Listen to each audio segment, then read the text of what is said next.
Hi, this is Mike Oppenheim, and you are listening to Coffin Talk, Interviews with the Living, a weekly podcast that explores how our views on death affect the way we live our life.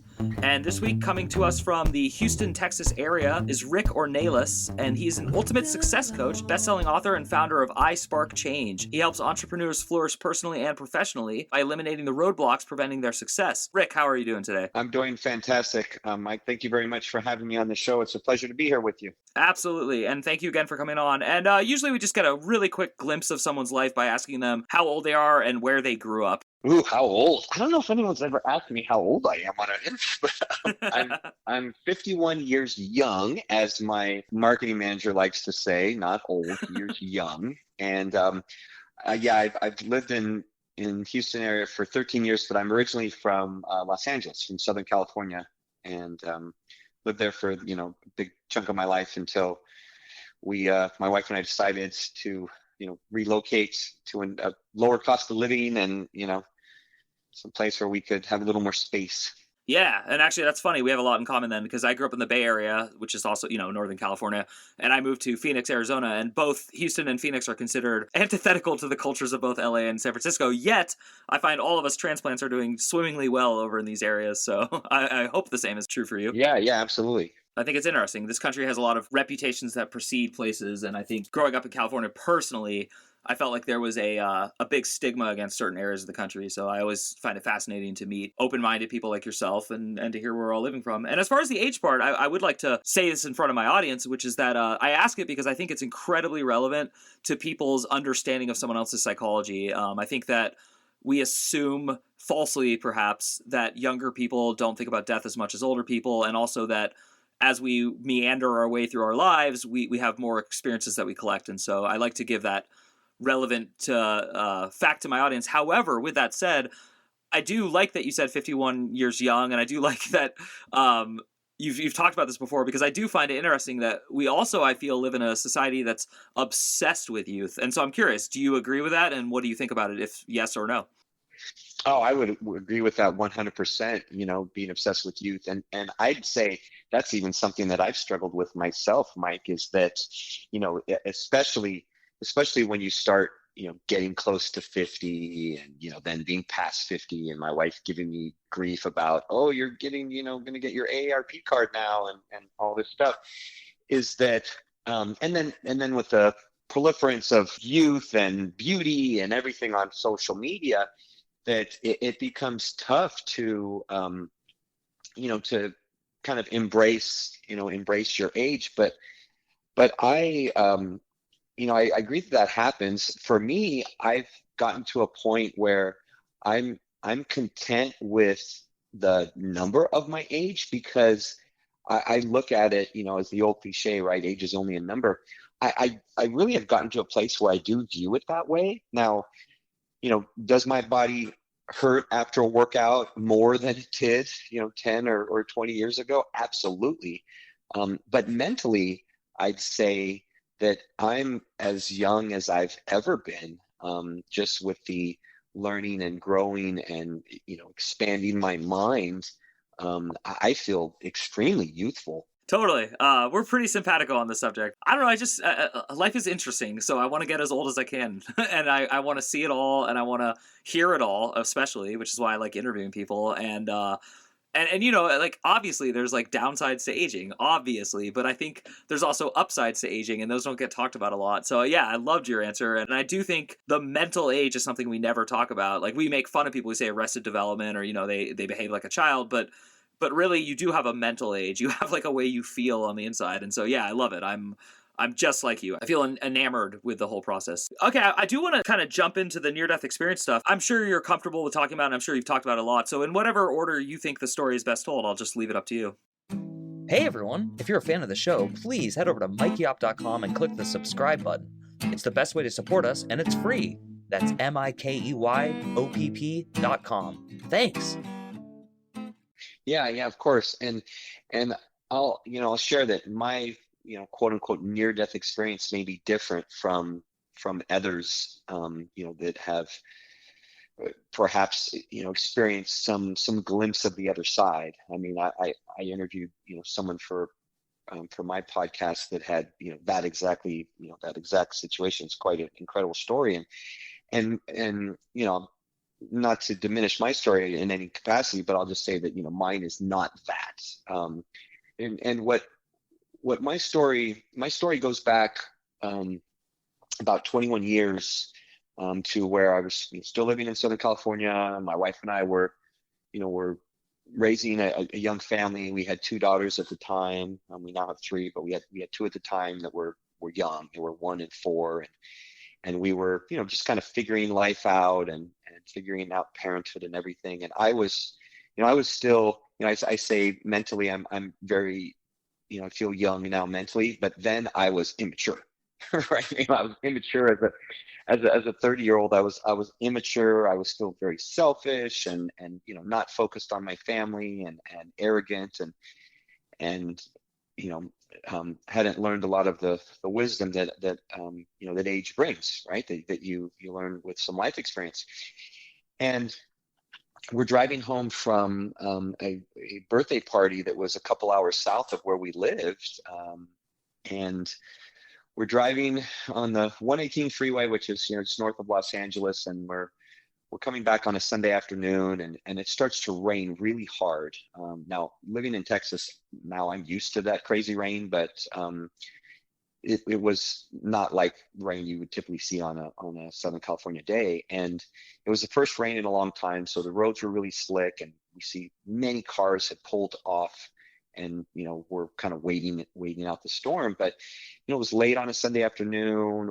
We were afraid it was going to get dark, and we wanted to get home before it got too late and dark. And my wife felt it would be worse, and probably some of my arrogance played into that. But we continue on, and we're driving in the slow lane, in the number 1 lane on the freeway, and all of a sudden I hit a large puddle, and we start hydroplaning, and I lose control of my car, and we start spinning out of control, just spinning completely, 360 degrees spinning, and we spin across 4 lanes to the left, and we're about to hit the center divider, and we're both, my wife and I are screaming, and my kids had been asleep, and I don't really know what's going on with them at this point. They're in their car seats and they were sleeping, but for some reason we do not hit that center divider, and literally like we're maybe an inch from hitting the center divider, and then all of a sudden we start spinning the other direction, and we continue to spin out of control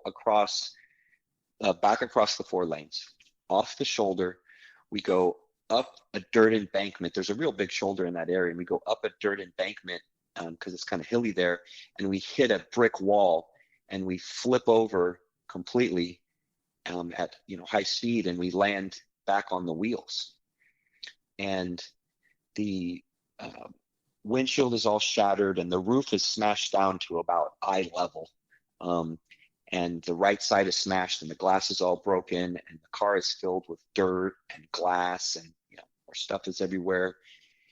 And I check my kids, and they're crying now, but they're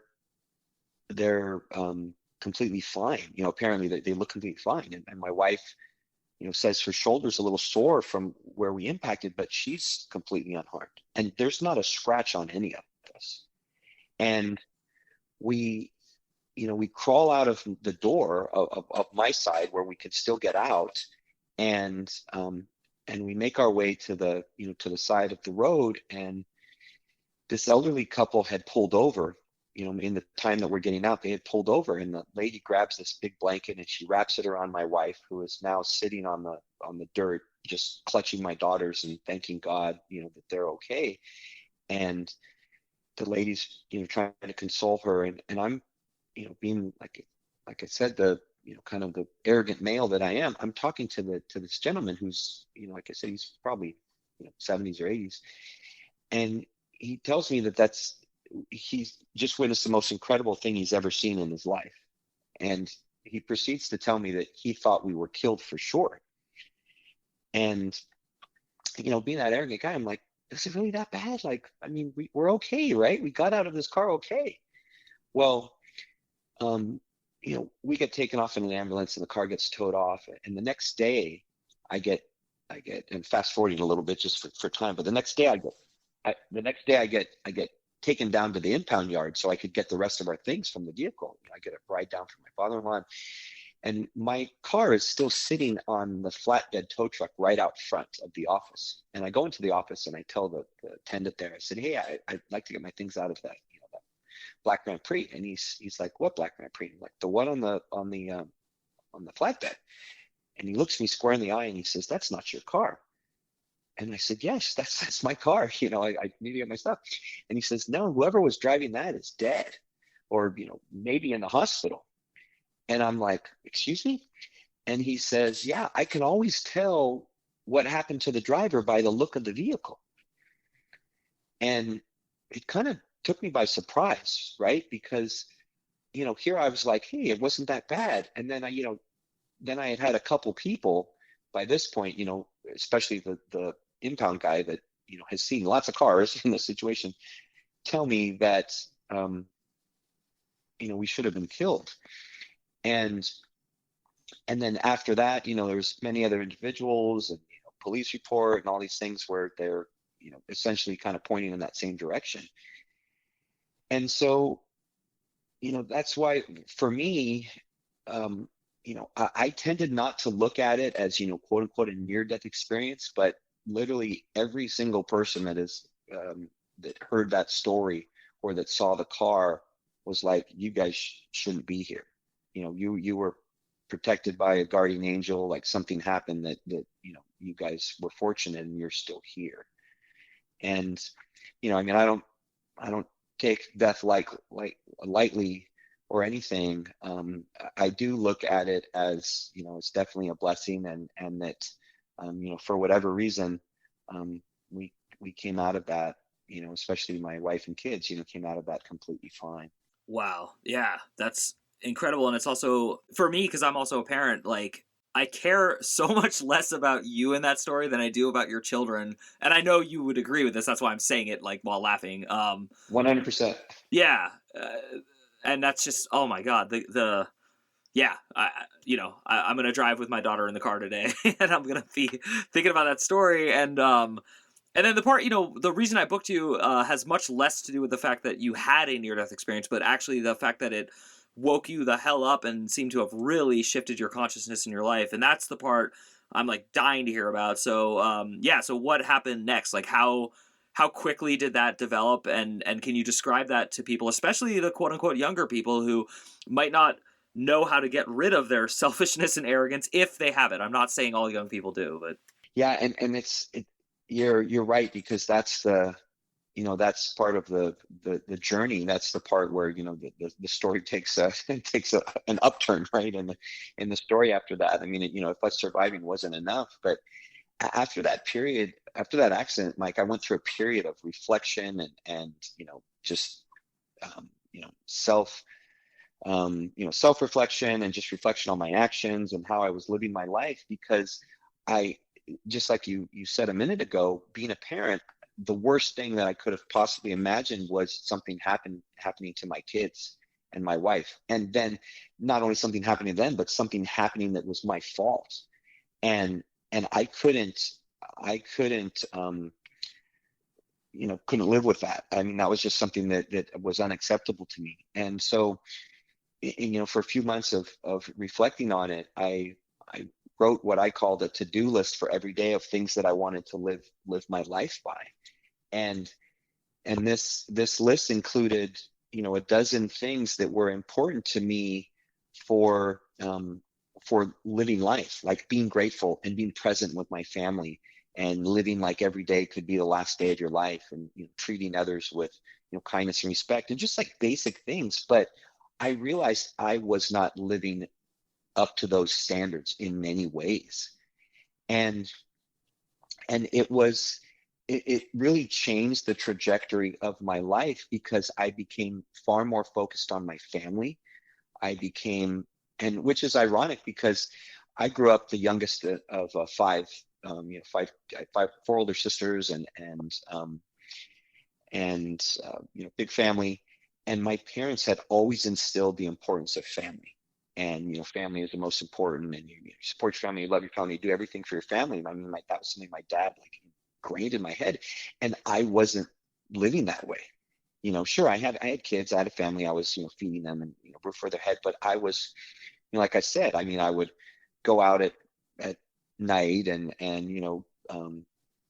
go play basketball for 3 hours or come home late, like stuff like that, just not spending quality time. And that all shifted after that point. And it continued to grow and evolve for, the past couple decades to, to me just growing in so many different ways, just throughout my life. And there was, there's one other thing that, the story will take a little turn, but what really seeded those changes in my life was 3 years after that accident. You're talking about death. 3 years after that accident, my sister took her own life, and she had struggled with bipolar depression for years, and gotten out of the hospital too early and took her own life. And she hadn't been married very long. She had two very small kids that were both under the age of 2. And that was a big wake up call. I mean, more so than, my accident, that how precious life is, and the value of life, and the value of the time that we have with our loved ones. And that, that had a huge impact on, myself and the person who I was and the person I was becoming and everything, and continues to, to have an impact to this day. Because, it's also precious, and, you never know when, it'll all be over. I mean, for sure. And I think that's the perfect segue into the only standard question we have on this podcast, which is, what do you actually think happens when you die? And I always like to make sure I'm specific, not like the general question to people, but like, how do you envision your own death? Mike, I'm a very faith-filled person, and that's grown a lot over the years as well. That's part of that transformation of myself was, again, I was raised in a very faith-filled family. That was a part of our lives, church and faith and God. And again, I had drifted away from that in that time, in that kind of in my youth. And now it's such a strong part of who I am, that, I believe that, in all its sadness for the people that are still around after you pass, that there is a lot of beauty in death. And, especially after speaking to someone like I did a few weeks ago, that has, spent some time, quote unquote, in heaven. I believe that, there is an afterlife. I believe that, we all are suffering, or, anxieties and everything won't even be a thought, that it won't even be a part of the, spiritual being that we are, that we will be filled with so much love and so much, compassion and empathy for others, that it's, it's kind of like, and you're married, and you have, you mentioned you have a daughter, Mike, so I'm sure you will agree with this, but, when you like feel those intense moments of love for your child or for your spouse, and you're like, it's just such an incredible feeling, it's almost intoxicating, right? Like overpowering. I feel that, when we die and move on to heaven, God willing, that it will be just like that 1,000 times greater. Yeah, no, that's great. And actually, you sort of answered my question in the middle of your answer, but then I still have like a lingering part of it. So I understand that you're anchored to this reality by your children and your family, as am I, and as I hope most people are. And then obviously, when we were speaking, or you were speaking earlier about suicide, that's an example of someone who is, while perhaps anchored, not anchored enough, we'll say, just to be fair. And so I'm curious if the afterlife is the best thing ever, as you believe it is, and again, I'm saying that open-mindedly. If your family wasn't here, would you be like dying to go there, or do you think there's like tremendous purpose and meaning to this life, even if you don't have a family or things compelling you? Yeah, that is a Excellent question, Mike.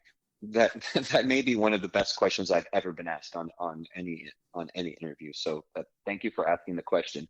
That is just such a deep question. But I would say I also believe, so in believing all those things, right? That, I fear death. I think that the, afterlife will be a beautiful thing and incredible and worth waiting for, for lack of a better way to say. I also believe in the importance of a purpose-filled life, and that's the life I've been working towards ever since my accident or my sister's death, or especially been working towards in the past few years. And so I believe that not only to glorify God, but I believe that we're all on this earth to become all that we can be. And I don't say that in some corny army slogan sense of the phrase, but what I mean is that we are human beings that have incredible talents and gifts and abilities, and for us to waste those is just the worst shame, I mean, ever.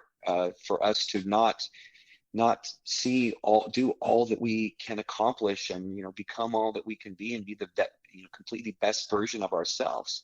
So while the afterlife will be great, I think we can create a beautiful world and a beautiful time with our loved ones while we're here. So there is that there's that draw that that doesn't mean I'm in a hurry to get there, because I feel there's lots of things that I want to accomplish, and I want to, do everything with what I've been given while I am still here, put my time to good use. And actually, I would like to do that to segue kind of into your career, because that's what I read at the beginning of the interview, which is you're now doing incredible things for other people, which, as the host of a show that's interviewed, I believe you're our 90th interview, pretty much every person seems to indicate that giving back and giving to others is kind of like ultimately what's giving them the most pleasure and what's working out the best for them. So obviously you're an example of that, but I'd like you to, elaborate, please. What are you doing with your life, and how is it helping you and others? Yeah, I'd agree with the other 89 individuals that is one of the secrets to life, Mike, is to give back and to serve others. And my purpose, which I found, my purpose, I believe, is to love and to give to others and serve others. And that's a purpose that I work towards every day. And I wear a bracelet that has that inscribed on it. My wife wants me to get it tattooed, but I'm not a tattoo guy, so I don't have any. So I'll wear the bracelet and call it a day. But as far as what I'm doing in 2020, my business coaching business had slowed down. I started to get anxious and fearful of what was going to happen, with what the future held. And I started to kind of go into a uncomfortable place for myself, that anxious, depressed, and unknown place. And then I quickly realized that I needed to, I knew better. And so I wrote a blog about using the time as an opportunity. And then I used the time to write. And so I after that accident 21 years ago, in that period of reflection, one day when I was sitting in my car staring up at this little guardian angel pin that my mother had given me, an idea for a story hit me like I had just watched it as a movie. And I thought it was pretty special. I wrote that to-do list and I thought that was pretty special. And so I wanted that to-do list to be incorporated into this story because I thought it was all interconnected, that just the timing of me having all these ideas and everything. And I wrote about a page, and then I, went back on focusing on my life and my family, and I didn't write it. Well, then you fast forward to 2020, and after I said, hey, people are suffering, and I need to do my part to help others and inspire others, I finally wrote that story. And so I wrote my book, 12 Hours of Heaven: Lessons for a Better World. It's a fictional story, but that was inspired by that accident. And then in the writing of 12 Hours of Heaven, I went through a deep spiritually connected time where I just had so many incredible ideas and felt I was being called and compelled to do more than just write the book. And that's where the idea for my organization, I Spark Change, was born. And sparking change and spreading positivity and empowering others to elevate their social impact and spread positive change. That's where all of that came from. And that's what I've been working on for the past couple of years is growing I Spark Change, growing our community. We have do coaching and different challenges and different groups and mentorships and endeavors through I Spark Change. And we have our social media community where we have inspiration and motivational content and so forth. And this is all just the early phases of I Spark Change, because the goal of I Spark Change in the next 5 years is to build a community with 1 billion members in that community of individuals that are spreading positive change, helping others, serving others, giving back. And early next year, we start building our social media platform, which will support exactly that, which will be the world's first social media platform dedicated to completely dedicated to individuals that are giving back, supporting one another, spreading positive change. Like a central hub where you can find these people, support them, they can support one another. That kind of platform doesn't exist. Yeah. No, I love it. That's truly beautiful and truly inspiring. And it's like we're just living in these times where the message out loud is so negative. And I'm careful to say this to people. I don't know what it was like in the early 1900s. I don't know what it was like in the 1940s. I know what I read about what it was like, but I'm not going to ever pretend that I know, because what people would read about our era is not at all how I would describe it, So like, I'm aware of the fact that all people perceive their time as perhaps extra harrowing or dangerous, or perhaps as extra peaceful.